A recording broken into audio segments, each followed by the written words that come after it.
तो everybody understood this कि हमारे बैलेंस ऑफ पेमेंट अकाउंट में ऊपर का स्ट्रक्चर रेकरिंग एक्टिविटीज रिकॉर्ड करता है, वो करंट अकाउंट, और नीचे का स्ट्रक्चर नॉन रेकरिंग एक्टिविटीज, वो कैपिटल अकाउंट।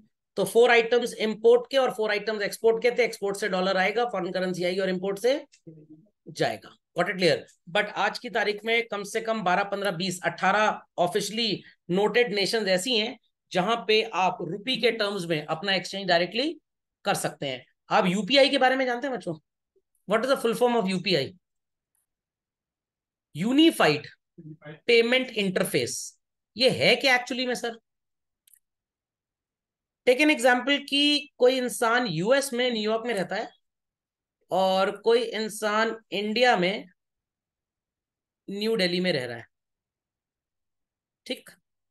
अब न्यूयॉर्क वाले पर्सन ने न्यू दिल्ली वाले पर्सन को सामान बेचा, तो न्यू दिल्ली वाला न्यूयॉर्क वाले को पैसा देगा? या न्यू दिल्ली वाले ने न्यूयॉर्क वाले को सामान बेचा तो न्यूयॉर्क वाला न्यू दिल्ली वाले को पैसा देगा? यस और नो चलन? अगर मैंने आपको प्रोडक्ट बेचा तो आप या तो मेरे को कैश दे दीजिए और या तो मेरे अकाउंट में पैसा डाल दीजिए।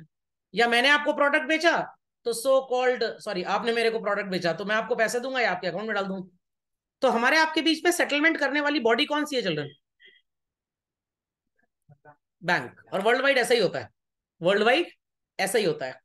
और अगर कैश के ट्रांजैक्शंस में भी हम काम कर रहे हैं, तो आपने अगर मेरी सर्विसेज के बदले मेरे को कैश दिया और आपकी सर्विसेज के बदले मैंने आपको कैश दिया, तो कैश हमारे आपके बीच में चल जरूर रहा है, बट उसके पीछे गवर्निंग बॉडी है।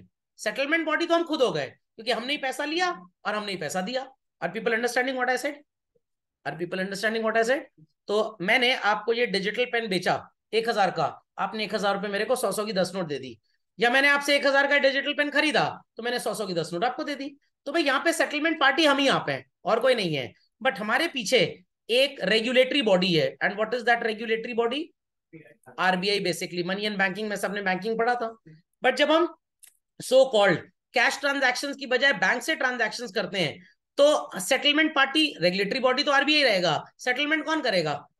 बैंक। याद है क्लियरिंग एंड सेटलमेंट सिस्टम? मैंने चेक दिया आपको 10,000 का और आपके बैंक वालों को आपने वो चेक पकड़ा दिया, आपके बैंक वाले मेरे बैंक के पास आएंगे, मेरे बैंक से पैसा मांगेंगे, मेरा बैंक उनको पैसा देगा, वो पैसा लेके आपके अकाउंट में डाल देंगे और आप फिर विड्रॉ कर सकते हैं।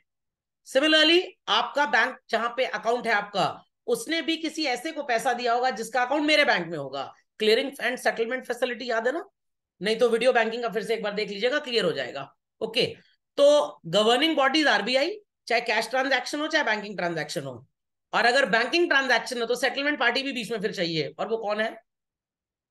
वो कौन है? कोई भी कमर्शियल बैंक। तो अगर घर में आप खाना खाते हैं, घर में आप खाना खाते हैं, तो फूड कौन है भाई? आरबीआई। और सेटलमेंट पार्टी कौन है? फैमिली मेंबर्स आपस में। बट अगर रेस्टोरेंट में खाना खाते हैं तो अगेन गवर्निंग बॉडी तो फूड ही है, बट वहां पे खाना कौन सप्लाई कर रहा है? रेस्टोरेंट वाला। तो सेटलमेंट एजेंसी बीच में आ गई, रेस्टोरेंट का शेफ, रेस्टोरेंट का कुक, रसोईया आ गया। Isn't it? तो वैसे ही जब यूएस से इंडिया के बीच में ट्रांजैक्शन होते हैं चिल्ड्रन, तो हमको एक सेटलमेंट बॉडी चाहिए। सर आरबीआई क्यों नहीं कर सकता इसको सेटल? आरबीआई के पास बहुत काम है। अच्छा सर फेडरल रिजर्व सिस्टम क्यों नहीं सेटल कर सकता? खाली वो भी नहीं है। तो बीच में जब इंटरनेशनल ट्रेड आया, जैसे भाई मेरे को शर्ट पहननी है, मेरे को शर्ट पहननी है और आप कपड़े के दुकानदार हो, तो अल्टीमेटली मैं कपड़ा आपसे खरीद तो लूंगा, बट उसको स्टिच कराना पड़ेगा ना। तो बीच में कौन सी होगी सेटलमेंट पार्टी? स्टिच करेगा वो टेलर होगा बेसिकली। लॉजिक समझ में आई बात? लॉजिक समझ में आ गई? तो बीच में पार्टी कौन सी होगी? टेलर होगा। तो वो टेलर का काम होगा स्टिच करने का। तो वैसे ही ये ऑटोनोमस और अकोमोडेटिंग ट्रांजैक्शन आपने पढ़ तो लिए, बट इसके बीच का एक लूप होल आपने पढ़ा ही नहीं। वो लूप होल जानना बहुत जरूरी है। Practically true, not a part of your syllabus, but जब आप सीयूटी का एग्जाम देने जाते हैं ना, तो वहां पे वो फाइनेंस, बैंकिंग, इंटरनेशनल फाइनेंस सब पूछ डालेंगे आपसे। तो वो बातें बताना बहुत जरूरी है। तो आई रिपीट वंस अगेन, सबको ऑटोनोमस और अकोमोडेटिंग पता है। जितना इंपोर्ट एक्सपोर्ट पैसे का लेन देन होता है, इट इज ऑल ऑटोनोमस। चाहे 8 ट्रांजैक्शंस करंट अकाउंट के हो, 1 2 3 4 5 6 7 8 याद होगा, इधर 1 3 5 7 2 4 6 8 था। export and import of goods, export and import of services, unilateral payments and receipt of income and payment of income।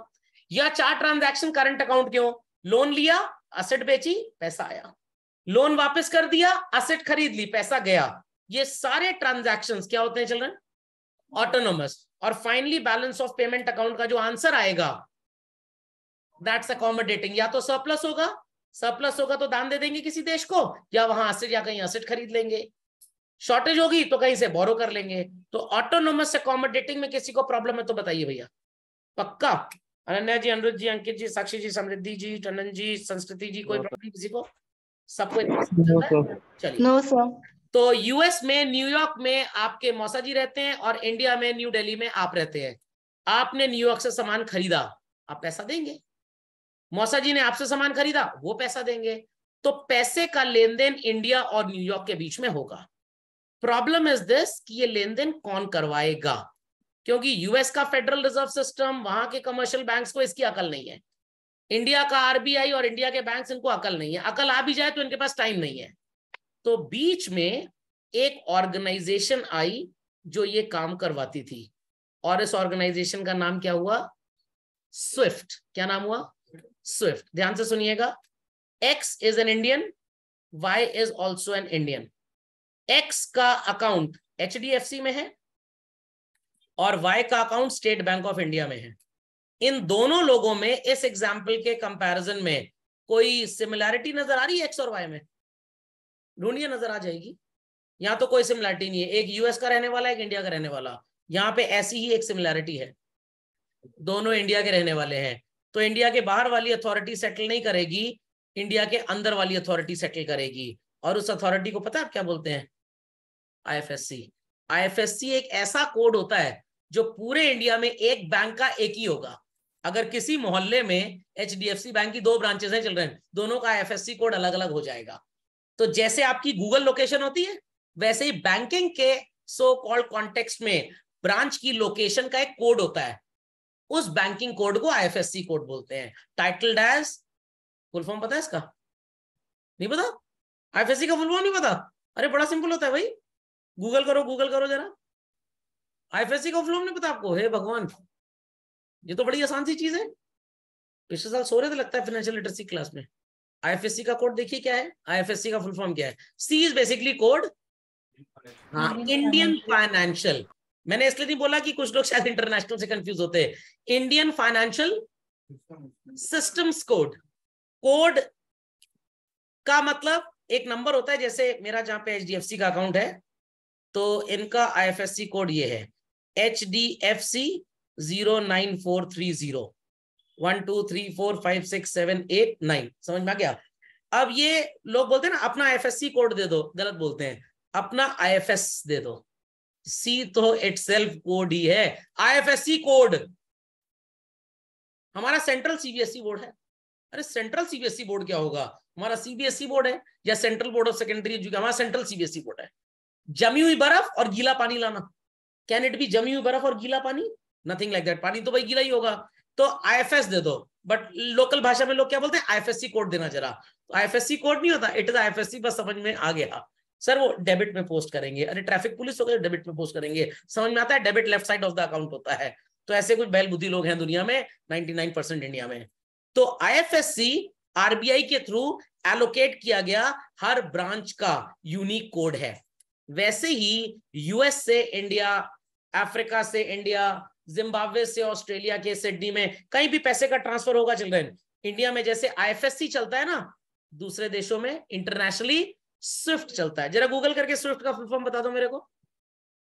Swift का फुल फॉर्म बता दो। ये मारुति स्विफ्ट नहीं है। Society for worldwide interbank financial telecommunication. हाँ, इसको किसने बनाया बताओ मैं आपको? इसको बेसिकली यूएस ने इन्वेंट किया था। जैसे कहते हैं ना इंटरनेट किसने बनाया? पहले यूएस मिलिट्री, आर्मी, एयरफोर्स इसको यूज करती थी कम्युनिकेशन पर्पस के लिए। जब ये सिस्टम घटिया साबित हो गया, गूगल ने इनसे खरीद लिया। तो गूगल का जो इंटरनेट है वो खुद का नहीं है, यूएस गवर्नमेंट से सेकेंड हैंड खरीदा हुआ है। उसी को उन्होंने फिर डेवलप वगैरह किया और यूएस गवर्नमेंट का सिस्टम और स्ट्रांग हो गया। तो इसको बेसिकली इन्वेंट किया गया यूएसए में। और यूएस में 2 भयंकर कंपनीज थी जिन्होंने बोला हम ये सारा काम करेंगे और हमारी जिम्मेदारी होगी एक अमेरिकन के खरीदे गए सामान का पेमेंट इंडियंस को कैसे करना है, और एक हिंदुस्तानी का इंपोर्ट किया गया सामान यूएस से कैसे यूएसए वाले को पैसा दिलवाएगा। तो स्विफ्ट कोड बन गए सबके। तो बैंक में आप जाइएगा कल मंडे को और बोलिएगा अंकल आईएफएससी कोड क्या है, मैनेजर कहेगा चेकबुक पे लिखा है देख लो। अंकल स्विफ्ट कोड क्या है, बता देगा।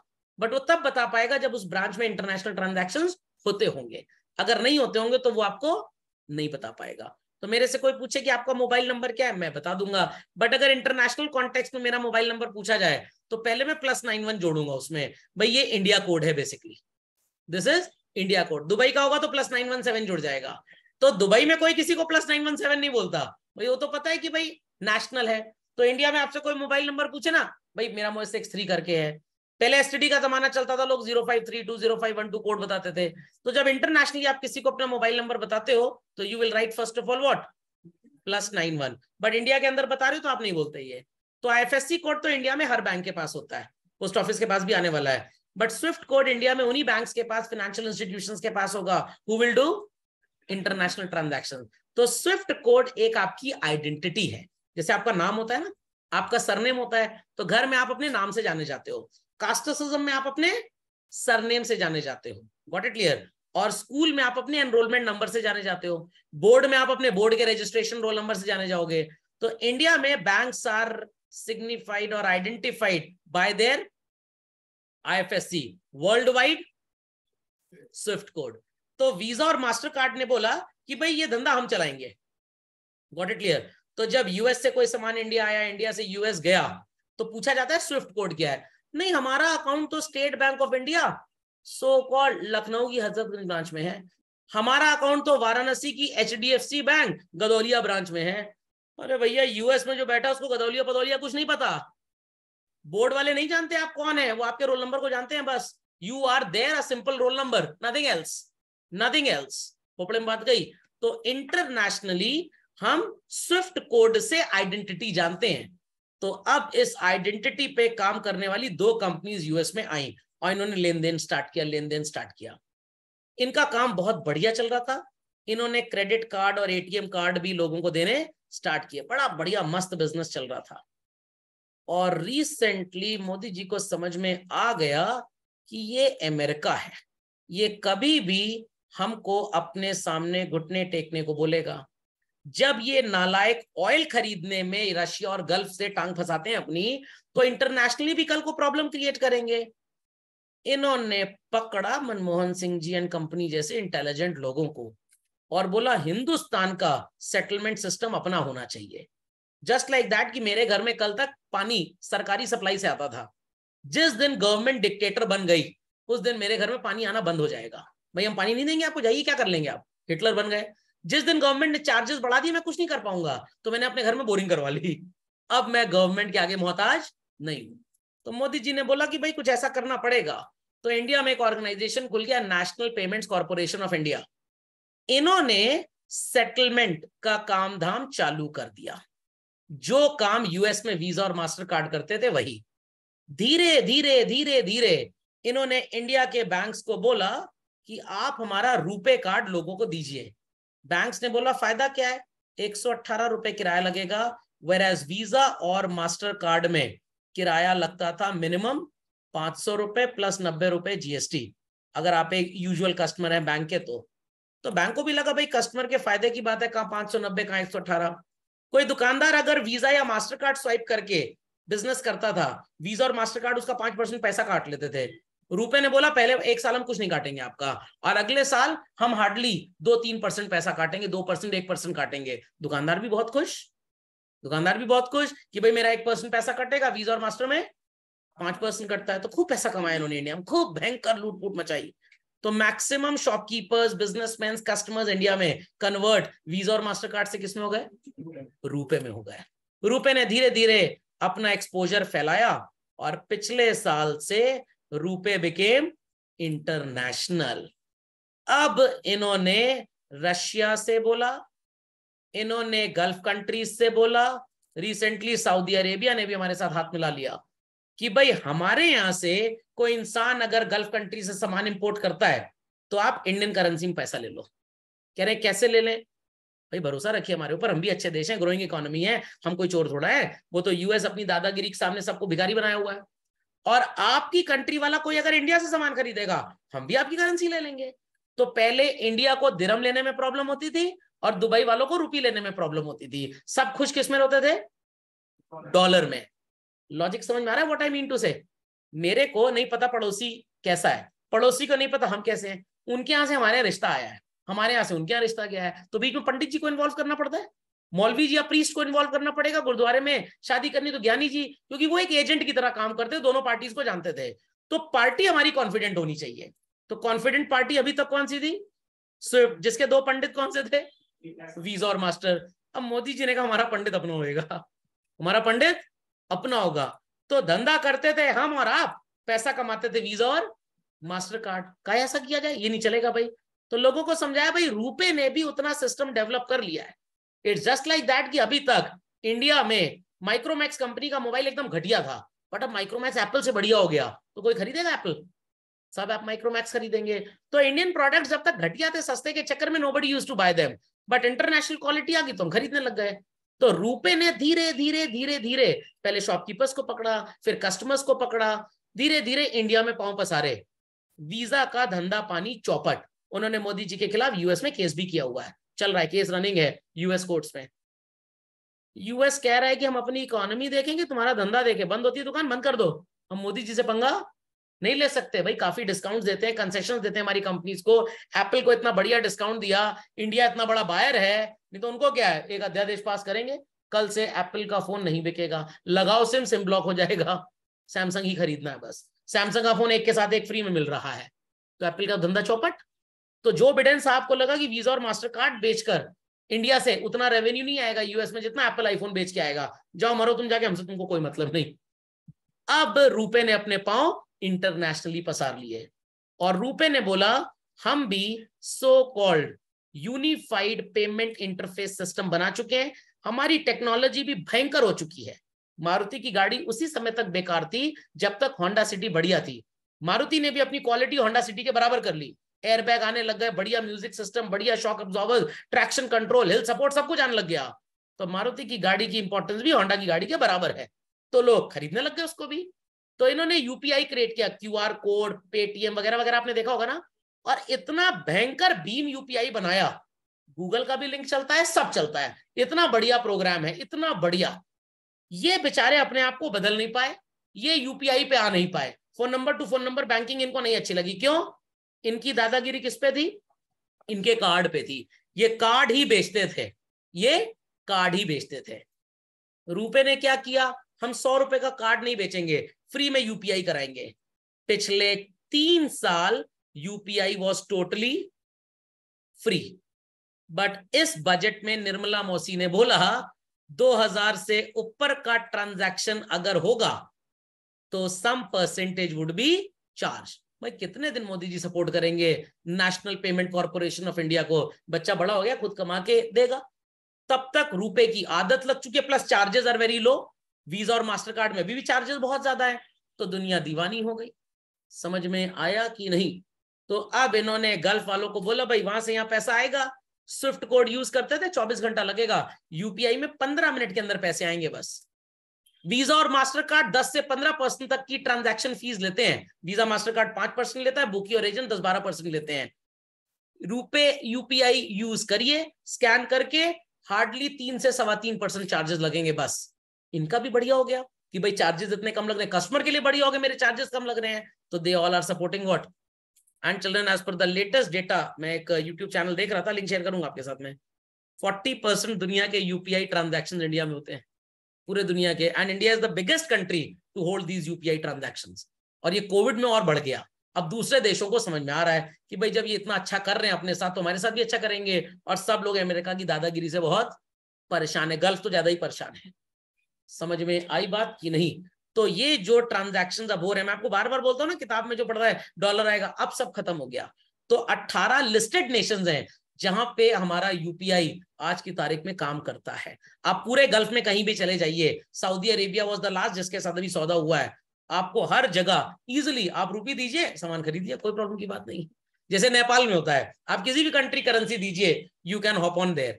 तो अब इन 18-19 नेशंस में ऐसा होगा। इससे होगा क्या कि जो यूएस डॉलर की दादागिरी धीरे धीरे कम हो जाएगी, और इससे हमको बहुत बड़ा फायदा मिलेगा। जो डॉलर इतना महंगा होता है और हम अपने सारे ट्रांजैक्शन अगर डॉलर में बेस करें, तो हमारा डेफिसिट हो जाएगा बैलेंस ऑफ पेमेंट में। तो जब डॉलर को हमने एकदम किनारे कर दिया, फूफा जी को इनवाइट ही नहीं किया तो शादी में खुशी का माहौल रहेगा, क्योंकि फूफा जी मुंह फुला के बैठते हैं ना। तो यूएस का डॉलर फूफा जी है, समझ लीजिए। पूरी दुनिया का बेड़ा गर्क उन्होंने किया हुआ है, पूरी दुनिया धंधा चौपट किया हुआ पूरा, सिर्फ अपनी दादागिरी के चक्कर में। समझ में आ गई बात? चलिए, तो डिफरेंस बता दूं आपको ऑटोनोमस में और एकोमोडेटिंग में क्या होता है। वैसे तो आपको पता है, ऑटोनोमस प्रॉफिट मेकिंग, ऊपर के आइटम सारा इंपोर्ट एक्सपोर्ट 1 से 12 तक। अकोमोडेटिंग आपके बीओपी का आंसर, सरप्लस में भी हो सकता है और डेफिसिट में भी। Above the line below the line तो समझ गए पक्का? चलो, यहाँ पे एक एसडीआर नजर आ रहा है, ये पता है क्या होता है? ये कुछ नहीं होता, इट इज एक्सडीआर। पुराने जमाने में बोला जाता था एसडीआर। इसका फुल फॉर्म प्लीज लिख लीजिए, बहुत काम की चीज है, सीवीटी में पूछा जाएगा आपसे।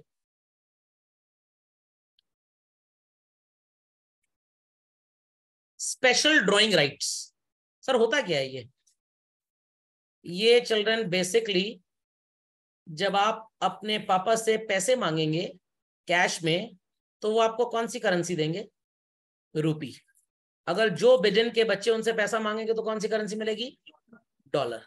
न्यूजीलैंड के प्राइम मिनिस्टर का बच्चा अगर उनसे पैसा मांगता है तो वहां की करेंसी मिलेगी। पुतिन का भतीजा अगर उनसे पैसा मांगेगा उसको रूबल मिलेगा। इटली के पापा, इटली में रहने वाली फैमिली में जो पापा है वो अपने बच्चों को पैसा देंगे तो लीरा में देंगे। तो आईएमएफ के सामने सबसे बड़ी प्रॉब्लम क्या है? टाइगर मूवी के हिसाब से कितनी कंट्रीज थी टोटल? 206 थी ना? 206 कंट्रीज का एक्सचेंज रेट 205 कंट्रीज के साथ होगा।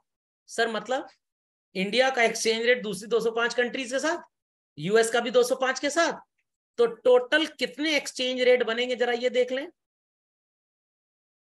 शायद सिंपल मैथ्स यही होती है, 206 इंटू 205 कॉम्बिनेशन बनेंगे। कितना हो गया बच्चों? 42,230 exchange rates. How many? 42,230। Her country का 205 कंट्रीज के साथ एक्सचेंज रेट बनेगा। एक डॉलर के लिए कितना रुपी, एक लीरा के लिए कितना रुपी, एक ऑस्ट्रेलियन डॉलर के लिए कितना रुपी, एक रूबल के लिए कितना रुपी, एक दिनार के लिए कितना रुपी, कितने एक्सचेंज रेट बनेंगे? Is it easy for IMF to handle this nuisance? No. तो आईएमएफ कह रहा है आप कोई भी करेंसी लाओ, rupee, dollar, pound sterling, roubles, yen, lira, Thailand का बात, कुछ ले आओ। हम पगला गए हैं एक्सचेंज करते करते, क्योंकि रुपी का एक्सचेंज किसके साथ होगा? Dollar, pound Stirling, rouble, yen, lira and बात। 6 तो यही हो गए। फिर डॉलर का भी इन सबके साथ होगा, पाउंड स्टर्लिंग का भी इन सबके साथ होगा। बहुत प्रॉब्लम है आईएमएफ के सामने, बहुत प्रॉब्लम है। आईएमएफ कहेगा हमको इन सबसे कोई मतलब नहीं, हम एक सिंपल थ्योरी बना रहे हैं। क्या सिंपल थ्योरी बना रहे हैं? हमारी अपनी करेंसी होगी 1, पहले एसडीआर बोलते थे अब एक्सडीआर बोलते हैं, इक्वल्स टू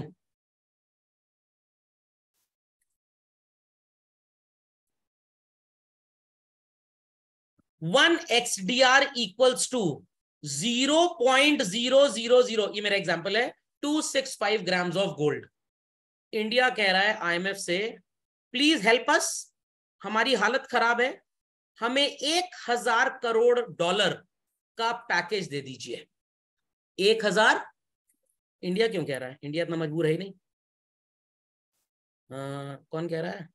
जापान कह रहा है। अरे लगे बोलोगे पाकिस्तान बोलकर, बट जापान कह रहा है हमको 1000 करोड़ डॉलर का सपोर्ट कर दो आईएमएफ। आईएमएफ कह रहा है 1000 करोड़ डॉलर का सपोर्ट कर दे। अच्छा, तो ये बताओ 1000 crore dollar equals to how many XDR? How many XDR? अब जापान कहेगा हमारी हालत खराब है, हमसे कौन मने करोड़पति खेल रहे हो। तो 1000 करोड़ डॉलर आईएमएफ दे देगा जापानीज लोगों को, गवर्नमेंट को। बट आईएमएफ के पास डॉलर नहीं है, कौन सी करेंसी है? एक्सडीआर।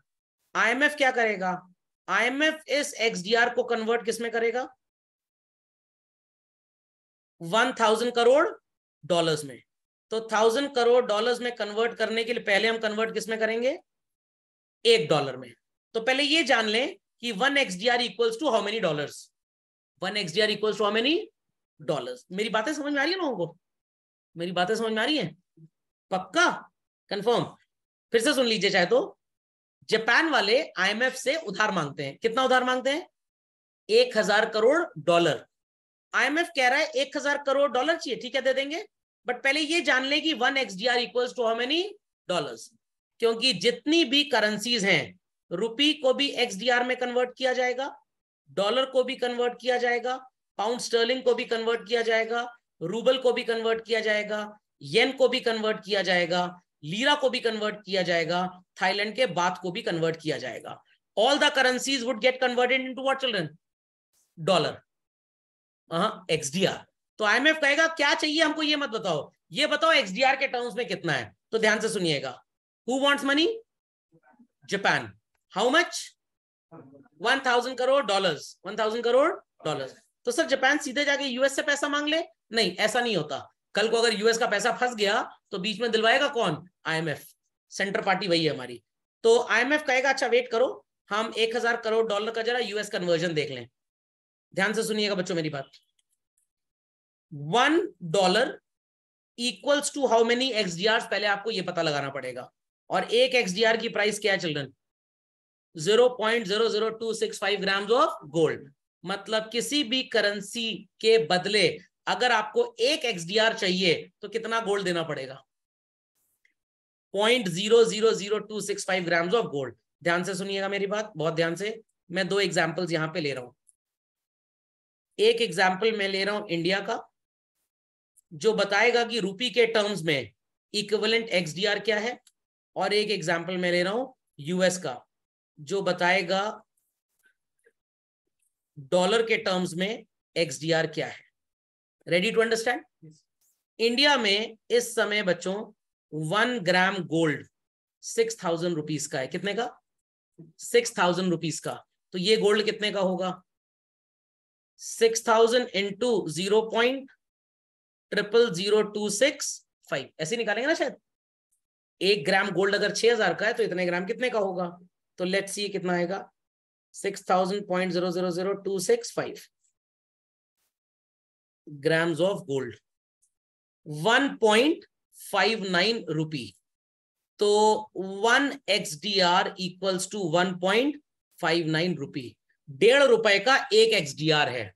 ₹1.5 का एक XDR है। समझना क्या? यूएस में सर गोल्ड कितने का है मैं बता रहा हूं। 1 ग्राम गोल्ड यूएस में है $70 का। 1 gram gold equals to how much children? $70। ठीक है, तो 0.00265 कितना होगा? 0.00265। It is 1 XDR equals to $0.018। सुनाई पड़ा बच्चों? तो यूएस का जो एक्सचेंज रेट हुआ in terms of currency that is XDR कितने का है? $0.018 का एक XDR है। $0.018 का एक XDR है। सुनाई पड़ी इतनी बात? इतनी देर में यूएस और जापान के बीच में हो गई लड़ाई, और अब जापान कह रहा नहीं चाहिए हमको डॉलर, हमें क्या चाहिए? रुपी चाहिए। क्या चाहिए? रुपी। कितना रुपी चाहिए? 10,000 करोड़ रुपए चाहिए। कितना? 10,000 करोड़ रुपए। सुनाई पड़ी बात? अब आईएमएफ रुपी नहीं जानता, आईएमएफ क्या जानता है? XDR। तो 10,000 करोड़ रुपए चाहिए। 10,000 करोड़ रुपए। एक XDR कितने रुपए के बराबर है? मैथ्स आती है ना भाई सबको? 10,000 करोड़ रुपए में XDRs कितने आएंगे? शायद ऐसे ही निकलेगा। तो बच्चों 10,000 करोड़ को हम डिवाइड कर देते हैं 1.59 से। मतलब आईएमएफ से जापानीज पीपल आर सेइंग हमें 6,899 XDRs दे दीजिए। करोड़ करोड़ करोड़।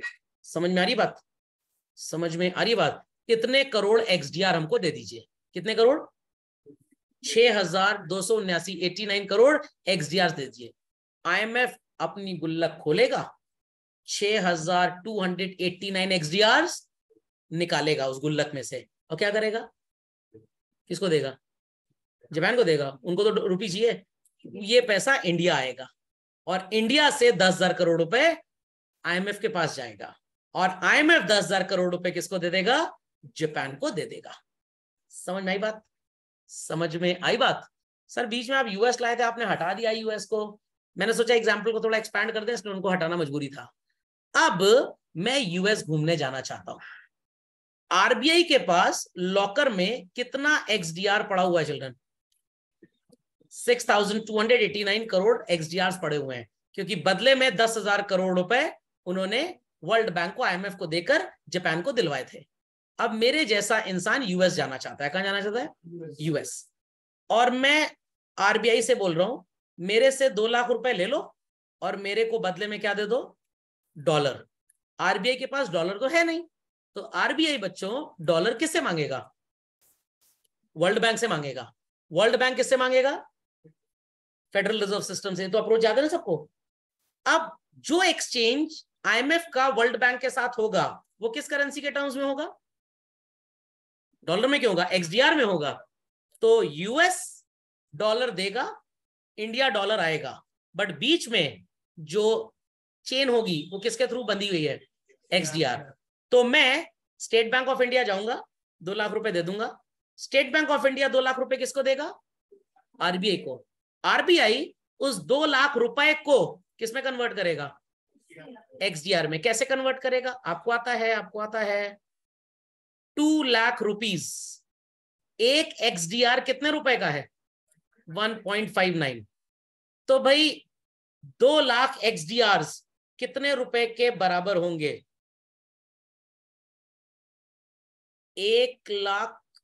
2 लाख रुपए कितने XDR के बराबर होगा? 1,25,000। बड़ा शो अमाउंट आया है, 786। इतना XDR निकालना पड़ेगा आरबीआई को।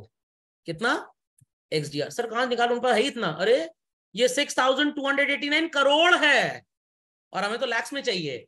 तो 6,279 करोड़ XDR में आरबीआई निकालेगा लगभग 1.25 लाख XDR। और किसको देके आएगा? IMF को। IMF इन XDR को किसमें कन्वर्ट करेगा?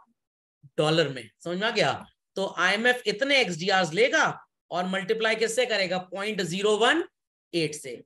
तो 1,25,786 XDR 0.018 डॉलर से मल्टीप्लाई हो जाएंगे। $2,264 मेरे को मिलेगा। कितना डॉलर मिलेगा? 2,264। लगभग 86 से आप इसको मल्टीप्लाई कर लीजिए, 2 लाख रुपए के आसपास आ जाएगा ये। समझ में आया रियलिटी में एक्सचेंज कैसे होता है? रियलिटी में ऐसे एक्सचेंज होता है।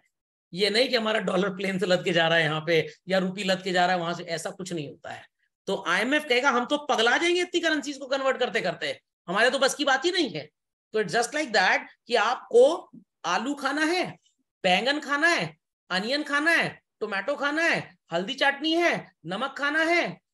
सर बैंगन आलू की सब्जी बना दीजिए, हम खा लेंगे। तो बैंगन आलू की सब्जी इज XDR। आप समझ आए मैंने बीच में यूएस को क्यों हटाया था? आपको लगा सर को आता नहीं, सर के आप जापान से इंडिया करा देते हैं ताकि ये आपको समझ में आ जाए। सुनाई पड़ी बात? समझ में आई कि नहीं आई? पक्का? तो IMF सारे कन्वर्जन किस मामले में करेगा? XDR। आपकी मम्मी भी XDR है सर, मतलब आपको पापा से, छोटे भाई से, चाची से कोई बात बोलनी हो किसके थ्रू बोलते हैं? आप मम्मी के थ्रू बोले, मम्मी आगे अपने हिसाब से समझाएंगी। आप मम्मी से हमें बाइक लेके दीजिए, मम्मी ने पापा को प्यार से समझाया, बेटा बाइक की जिद कर रहा है, बेटी बाइक की जिद कर रही है, पैसा भी आपके पास इतना ढेर सारा ले दीजिए ना, नहीं तो वो क्राइम आजकल वाला केस स्टडी हो जाएगा। खुद ही वो रील बनाता है कि पापा 10 लाख मांगो, उसका दोस्त उसका मर्डर कर देता है। तो मम्मी ने पापा को प्यार समझाया, मर्डर हो गया, मर आ गए, खर्चा ज्यादा होगा, ले दीजिए 2 लाख की बाइक, नहीं तो हर साल शादी करना पड़ेगा बच्चे का। पापा कह रहे हाँ बात तो ठीक है। अब आप चिल्लाते, पापा को धमकाते, पापा बाइक ना लेके देते। तो mummy is IMF of the house, और मम्मी की बातें XDR है। जो बोल रहे हैं मम्मी थ्रू बोलिए, सब सेटल हो जाएगा। समझ में आई बात कि नहीं आई? तो ये सब सिलेबस में तो कहीं है नहीं। सर आपने कहाँ पढ़ा? हमने पढ़ा था 11वीं में, परेशान मत, हमने 11वीं में पढ़ी थी सब बातें। मैक्रो इकोनॉमिक्स हमारे ICSE के 11th के सिलेबस में था, और फिर ग्रेजुएशन में हमको सब लिखने को आता था। मनी का आप पढ़ेंगे, मनी एंड बैंकिंग ग्रेजुएशन में, बट पता नहीं इतना शायद आजकल पढ़ाया जाता है नहीं पढ़ाया जाता, भगवान जाने। But I studied this all in graduation. वहाँ ये पूरा न्यूमेरिकली हमको एक्सप्लेन करना पड़ता था एग्जाम में, तो इसलिए सब बातें याद है। तो रियलिटी में ऐसे होता है, नहीं तो IMF वाला पागल हो जाएगा एजेंट वहां बैठा बैठा कि भाई इंडिया का करेंसी 205 के साथ, अच्छा आज ये ले लो, आज ये वाला ले लो, तो एक स्टैंडर्ड मेंटेन करने के लिए 1 XDR फिक्स कर दिया गया, कितने के बराबर? 0.000265 गोल्ड। अब जो आपका गोल्ड होगा उस रेट पे हम एक्सचेंज कर लेंगे, काम खत्म। तो what is the standard still? Gold. तो IMF आज भी गोल्ड पे ही चलता है, चलता है। समझ में आ गया? अब ऐसा नहीं है कि वो लोग बिल्कुल ही स्ट्रिक्ट हो जाते हैं, अगर उनके पास डॉलर है तो अपने पास से निकाल के दे सकते हैं, बट कैलकुलेशन उनका गोल्ड पे ही चलेगा हमेशा। समझ में आया कि नहीं? तो कहने को था कि इकोनॉमीज बड़ी स्ट्रांग हो गई, बड़ी रिच हो गई, हड़प्पन सिविलाइजेशन में भी गोल्ड ही यूज किया जाता था, आज भी वही यूज किया जा रहा है, सिर्फ फॉर्म ऑफ ट्रेडिंग बदल चुका है। अंडरस्टूड चलन? चलिए आगे चलते हैं। काफी माइंड बॉगलिंग था, समझ में आ गया? Balance of payment, balance of trade क्या होता है? पक्का? तो balance of payment constitutes everything and balance of trade only a small part of that. So ये तो मैं आपको बता चुका हूं, इंपोर्ट एक्सपोर्ट होगा कमोडिटीज का, जिनको आप देख सकते हैं, ये सब आपको आता है, तो इस पे टाइम ना बर्बाद किया जाए। This all we know children. Balance of trade में सिर्फ export and import of goods होता है, बैलेंस ऑफ पेमेंट में export import goods, export import services, unilateral payment and receipts, and receipt of income and payment of income, सब आ जाएगा। तो आप ये भी बोल सकते हैं, अगर हम एक जनरल टॉक करें, कि बैलेंस ऑफ पेमेंट मैक्रो है और उसके अंदर का बैलेंस ऑफ ट्रेड माइक्रो है। कोसेंट्रिक सर्कल सुना है मैथ्स में? चलो, कोसेंट्रिक सर्कल सुना है? क्या होते हैं कोसेंट्रिक सर्कल्स? हाँ, कुछ लोग बोलते हैं circle with same radius, circle with same centre is called as concentric circle. तो ये जो बाहर वाला है ना, it is balance of payment, और जो अंदर वाला it is balance of trade. समझ में आ गया? किसका सर्कमफ्रेंस ज्यादा होगा, किसका कम होगा? बाहर वाले का। हाँ, क्यों ऐसा होगा? अरे सर देखने में बड़ा लग रहा है, साइकोलॉजी पेपर नहीं, मैथ्स का पेपर है। बाहर वाले का रेडियस बड़ा होगा, अंदर वाले का रेडियस कम होगा। मथुरा में रहना है तो राधे राधे बोल रहा है, मैथ्स पढ़नी है तो रेडियस सर्कमफ्रेंस की बातें करनी है। सो ये सारे के सारे आइटम्स हमारे करंट और कैपिटल अकाउंट के हैं चिल्ड्रन, और इन सब को जब मिला देंगे बड़ा गोला बन जाएगा। दैट बड़ा गोला इज बैलेंस ऑफ पेमेंट। तो यू कैन से कि जो पूरा सोलर सिस्टम है ना, ये बैलेंस ऑफ पेमेंट है, और अर्थ प्लैनेट क्या है? Yes, balance of trade, balance of visible item, likewise. Okay, चलिए, तो all this children we have already done. मेरे वो स्टार्टिंग वाले 4-5 स्लाइड में लगभग सब कुछ कवर्ड है। चलिए बच्चों, तो we have certain questions and answers. मैं चाहता हूं कि आप इसको लिख लिख के सॉल्व करें। Profit received from investments abroad is recorded in capital account. आप एक इंडिविजुअल इंडियन हैं और आपने माइक्रोसॉफ्ट के शेयर्स में पैसा लगाया है, माइक्रोसॉफ्ट के शेयर्स में, और आपको वहां से कुछ डिविडेंड वगैरह मिल रहा है। समझ में आ गया? तो यहाँ पे ये नहीं लिखा profit receive from business setup abroad, यहाँ लिखा profit receive from investments abroad. Sir फर्क क्या पड़ेगा? दोनों ही तो रेगुलर आइटम है, रेकरिंग है। फर्क यहाँ नहीं पड़ेगा, क्वेश्चन में पड़ेगा। अगर लिखा होता profit received from business that is setup abroad, तो ये होता पोर्टफोलियो इन्वेस्टमेंट या फॉरेन डायरेक्ट इन्वेस्टमेंट। बिजनेस करके पैसा कमा रहे हैं, ये फॉरेन डायरेक्ट इन्वेस्टमेंट होता है, venture capital. Yes, very good. और अगर स्टॉक्स में पैसा लगाया, डिबेंचर में पैसा लगाया, बैंक में एफडी कराई और कमाई मिल रही है, तो आप इसको पोर्टफोलियो इन्वेस्टमेंट बोलेंगे। तो फंसेंगे आप वहां पे। तो इसलिए एक क्वेश्चन से मल्टीपल चीजें क्लियर होंगी। समझ में आया कि नहीं? हींग बहुत बेकार लगती है, बट खाने में जब डलती है तो टेस्ट अच्छा आता है, और सेहत के लिए तो बहुत अच्छी है भाई। 1 चम्मच मत खा जाइएगा, गर्मी के मौसम में चिकन बॉक्स हो जाएगा पूरी बॉडी में। चलिए, तो profit receive from abroad is recorded where children? Capital account, current account? Current और कैपिटल, बताइए बताइए बताइए आंसर। चलो, अरे इतना बेकार नहीं पढ़ा है भाई। Current account, receipt of income. Import of machine is recorded in current account, true और फॉल्स? मशीन आप खरीद रहे हैं, you are buying a machine, machine is an asset basically, तो कहां पे रिकॉर्ड होना चाहिए? कैपिटल। बट अगर मैं ये बोलूं कि ये मशीन रोजमर्रा का आइटम है, तब करंट अकाउंट में जाएगा। आंसर पे मत जाइए, आंसर का कॉन्टेक्स्ट अलग है। ओके, लिख दिया सबने? लिख दिया? चलिए next. Classify the items to be recorded in current account or capital account. Purchase of shares of Reliance by Microsoft. Microsoft Corporation ने Reliance के shares खरीदे हैं children. Import of computer spare parts from Germany. Borrowing from World Bank. Repayment of loan by Indian government to Japan. Gift received from relatives in US. Shipping services by Indian company to foreign company.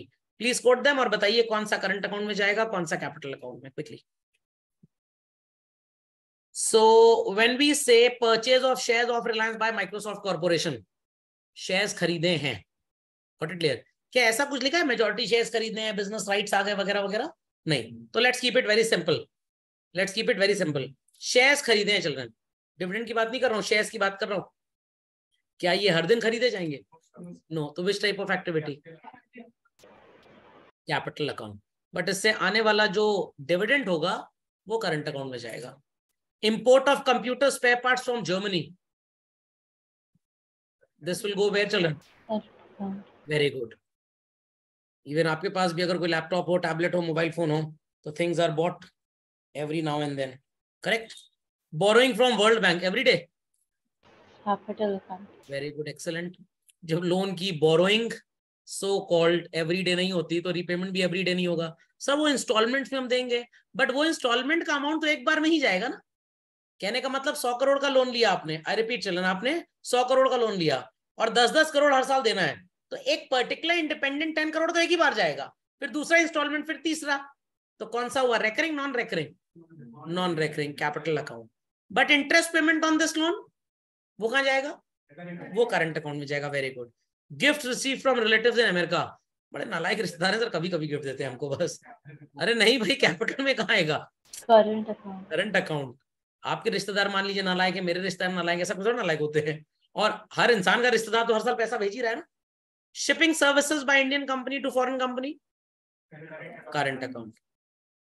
Sir what is this? मान लीजिए कि आपने एक ship बनवाया 4,000 करोड़ का, 5,000 करोड़ का, 10,000 करोड़ का, और उस शिप पे ऑयल ट्रांसपोर्ट होना है यूएस से यूके, यूएस से यूके. तो यहाँ तो कोई काम नहीं है, तो वहां आपने लीज पे दिया है किराए पे. सर कितना किराया मिलेगा? 500 रुपए. 500 करोड़. चलिए moving ahead children. So let's test your knowledge. Total imports 50,000 crore के हैं बच्चों, और एक्सपोर्ट्स 65,000 करोड़ के हैं. बैलेंस ऑफ ट्रेड क्या होगा? बैलेंस ऑफ ट्रेड क्या होगा? अरे आसान है भाई, 50,000 करोड़ का इंपोर्ट, 65,000 करोड़ का एक्सपोर्ट. नहीं आता क्या? 15,000 करोड़ तो है, सरप्लस होगा कि डेफिसिट होगा? It's surplus. लिखते हैं ये कॉपी में साथ साथ, अच्छा लगेगा. It's surplus 15,000 crore. समझ गए? बस आंसर लिखिए. रिसिप्ट्स हुए हैं विजिबल आइटम से, मतलब एक्सपोर्ट से पैसा आया 20,000 करोड़, और पेमेंट है विजिबल आइटम का. विजिबल आइटम मतलब गुड्स. पेमेंट हुआ है, पैसे जा रहे हैं ना, तो इंपोर्ट हुआ कि एक्सपोर्ट? पैसे जा रहे हैं, पैसे का एक्सपोर्ट थोड़ा हो रहा है, इंपोर्ट. और पैसे आ रहे हैं तो एक्सपोर्ट है 20,000 करोड़ का, इंपोर्ट है 32,000 करोड़ का. क्या होगा डिफरेंस चिल्ड्रन? डेथ हो गई? हाँ डेफिसिट, डेथ नहीं हो गई है. डेफिसिट कितनी है? 12,000 करोड़. तो ये अकोमोडेटिंग आइटम हुआ कि ऑटोनोमस हुआ? अकोमोडेटिंग. अब ये क्वेश्चन टफ कैसे बनेगा एग्जाम में? In a year receipt from visible items 20,000 crore, payment for visible item is 32,000 crore. Find the accommodative item in balance of payment. ये क्या आ गया? समझ में नहीं आ रहा, ये क्या पूछ रहे हैं? अरे भाई सरप्लस और डेफिसिट जो फाइनल आंसर है वही तो अकोमोडेटिंग है, वही तो अकोमोडेटिंग है.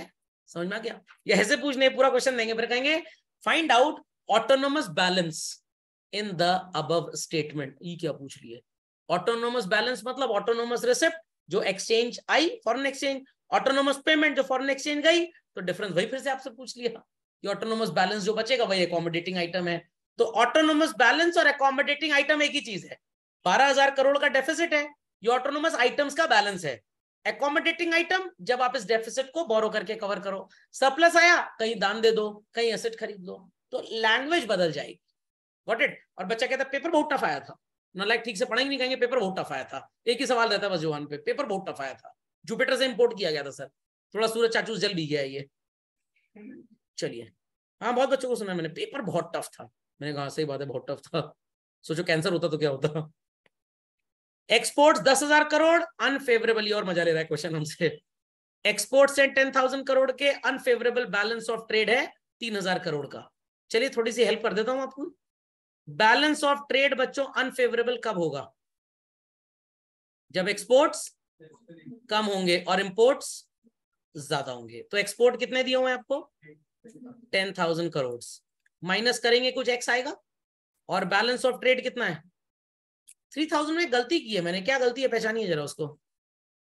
अनफेवरेबल है ना, तो मैंने अनफेवरेबल कैसे रिप्रेजेंट करूं? Minus. Yes, very good. What is the value of x children? 10,000 plus 3,000, it's how much?